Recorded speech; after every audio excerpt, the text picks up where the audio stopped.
l'humilité. L'esprit des sages te contemple, mystérieuse humilité. Porte étroite et basse du temple, auguste de la vérité. Vertu que Dieu place à la tête, des vertus que l'ange au ciel fête, car elle est la perle parfaite dans l'abîme du siècle amer. Car elle rit sous l'eau profonde, loin du plongeur et de la sonde, préférant aux écrins du monde le cœur farouche de la mer. C'est vers l'humanité fidèle que mes oiseaux s'envoleront, vers les fils, vers les filles d'elle, pour se rire autour de leur front, vers Jeanne d'Arc et Geneviève, dont l'étoile au ciel noir se lève, dont le paisible troupeau rêve, au milieu du loup qui s'enfuit, douce porteuse de bannières qui refoulaient, à leur manière, l'impur suffolque vers sa tanière, aveugle Attila dans sa nuit.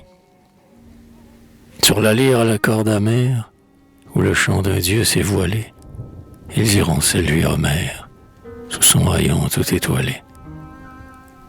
Celui pour qui jadis les îles et la Grèce étaient sans asile, habite aujourd'hui dans nos villes, le colonne et le piédestal.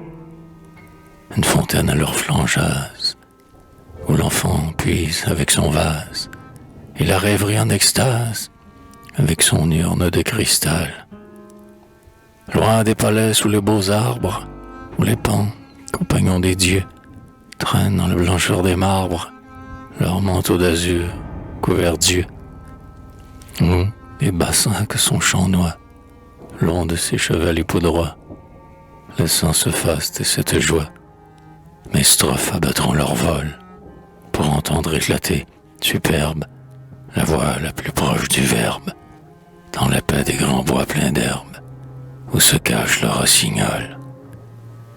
Lorsqu'au fond de la forêt brune, pas une feuille ne bruit, et qu'en présence de la lune, le silence s'épanouit, sous l'azur chaste qui s'allume, dans l'ombre où l'encens des fleurs fume, le rossignol qui se consume, dans l'extatique oubli du jour, verse un immense épithalame de son petit gosier de flamme, où s'embrasent l'accent et l'âme de la nature et de l'amour.